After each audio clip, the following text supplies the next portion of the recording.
The number one most common thing people say to me about Isaac, the YouTuber known as Ask Yourself, is not that he's racist. That's number two. That's the second most common thing they say to me. I would say the most common thing they say to me is, wow, it's really cool that you managed to still be on speaking terms with Isaac despite the fact that he is so racist. Like, they give me credit that I'm willing to overlook this or put this to one side and still try to collaborate with him or discuss veganism. Now, an interesting response to that would be, what makes you think I ever overlooked it or put it to one side? He and I discussed the extent of his racism extensively. I made videos really attacking and denouncing him for being a racist. Those are still online. They're still on YouTube. He had the maturity to say that it didn't really bother him, that he thought it was fine to leave that criticism on the internet, and he had his own response to it, and that was fine. Although, sure, we did talk about other things like moral philosophy and science of the mind and other topics that came up. We many times over Discord. I don't think ever Skype. Mostly Discord, which is a voice chat. It's the same as Skype, but it's a voice over internet protocol. We discussed racism and the extent to which I perceived his views on politics as racist, and I challenged his assumptions. And I thought he was very well behaved in those conversations with me. But no, it never went away. It absolutely never went away. And I'd say it was something I raised with him periodically, not out of the blue. And it was something I tried to raise with him positively in the following sense. I tried to say to him, look, you can solve this problem. This is hard. I'm keeping it real with you guys, but I got a human heart. I got sympathy for the devil. This kid is in the wrong on this. He is dead wrong. There were no excuses. He is 100% in the wrong. But I still want him to do the right thing. And of course, you look at him and you think he has positive potential to do something good for the vegan movement. To do something good for Canada, for Canadian politics. He's sitting there in Guelph with nothing else to do. He wants to be an activist. He wants to make a positive difference in the world in some way. And I respect that. But sure, on race issues, on history and politics generally, he's dead wrong. He's horrifyingly, embarrassingly wrong. And you hope that he can grow up and change and take on new facts and new perspectives and new opinions. Sorry, I'm digressing here, but I think this is an important digression. Many times I've heard Isaac say to meat eaters, look, why can't you just accept that this isn't something you've given a lot of thought to? Like, this is more or less the first time you've really thought about veganism or animal rights. Like, why do you want to behave like you're an expert? Like, all of a sudden you're an expert on protein or you're an expert on slaughterhouse conditions. Like, why can't you just openly say, well, this is something I've never read a book about or done a lot of thinking about. I'm just starting to think about it now. Why not have a more open-minded attitude when you're talking to someone who really has done all the reading or someone who's had this same conversation 100 times? Because in his case, he has. He's been pitching veganism. He's been debating veganism again and again. I was kind of in the same position when I was trying to debate him, or in a Socratic sense, draw out his thoughts and his position, his reasoning on issues of race and racial politics and colonialism in Canada, where I was really saying to him, like, well, have you ever thought about how Canadian Parliament works and why it was designed and invented that way and why it never had representation for Indigenous peoples and First Nations peoples? Like, when we're talking about racism, we're not talking about, complaints that the women on the cover of Cosmopolitan magazine, aren't Hispanic enough, often enough. I mean, I know there's this sense in the 21st century where third wave feminism and the culture of complaint and focusing on really trivial details. Is it offensive that Ariana Grande speaks in a fake African-American accent in her interviews? These really minor trivial things about race can dominate the headlines. And, the really fundamental questions of whose land are you living on? do you actually know the history of how the land that is now Toronto was taken away from Indigenous peoples? Do you know who those people were or what language they spoke and where they are now? It's worth knowing. Have you ever given 5 minutes of thought to this?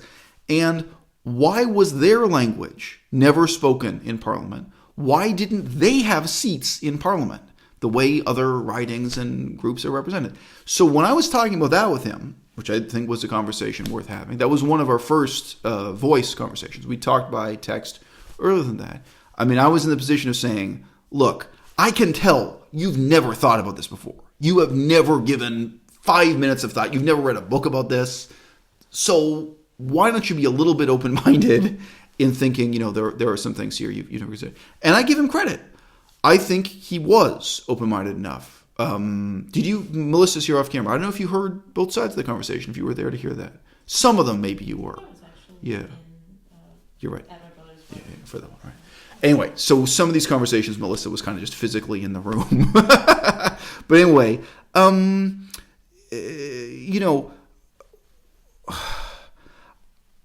Isaac has approached these issues from a very fundamentally self-centered perspective that's limited and limiting.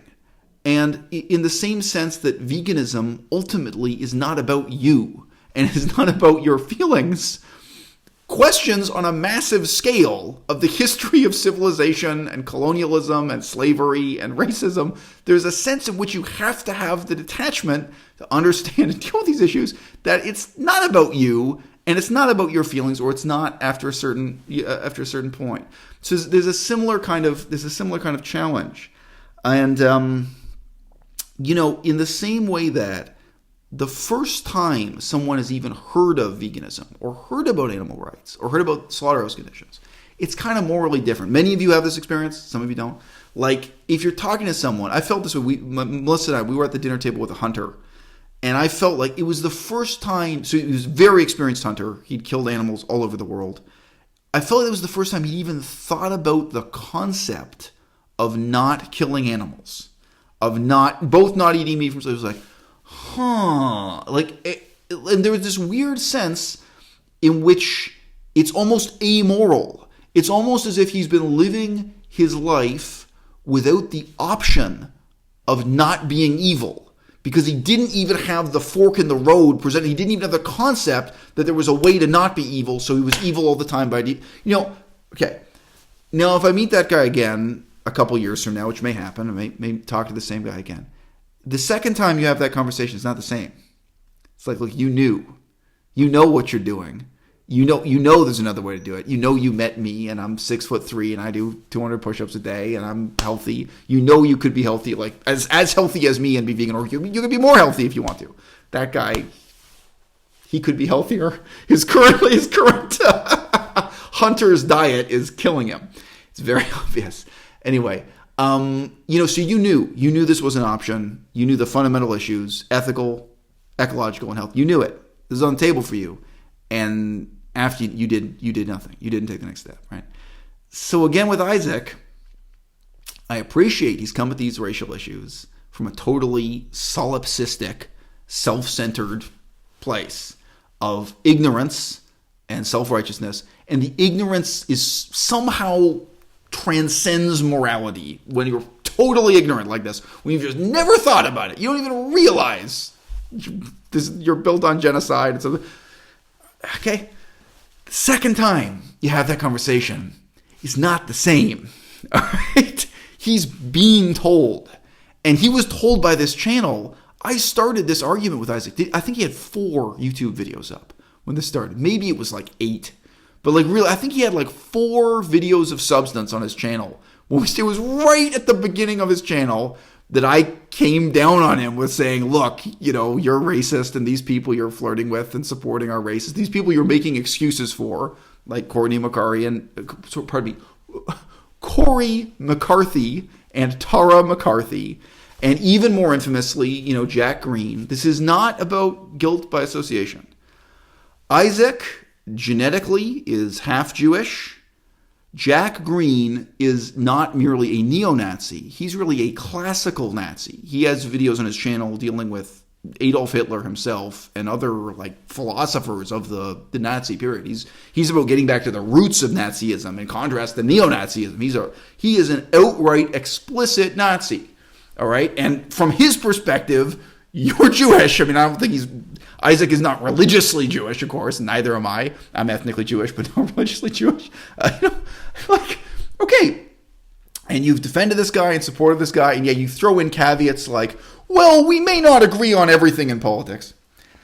You have hobnobbed with and have on your channel J.F. Garipi. So he's mostly Jean-François Garipi. He's mostly known as JFG, Quebecois white supremacist. In terms of just how explicitly white supremacist J.F. Garipi is, if there's any doubt in your minds here, there is a debate between him and Faith Goldie. I have videos criticizing Faith Goldie on the channel. So Faith Goldie is also a white supremacist. There's a debate between him and Faith Goldie about whether or not she is white enough genetically to be a leader in the white supremacist movement. And even if that's your only source, that one debate makes it very clear both of them consider themselves leaders in a white supremacist movement, and they're talking about the nuances of different forms of leadership. Okay? And look, not all white supremacists are Nazis, and there are shades of gray. There are different kinds of white nationalists here. I know Corey McCarthy is not from the same school of fascism as Jack Green, and Jack Green is not from the same school of white supremacism as J.F. Garipi. Guess what, Isaac? You're linked to all of them.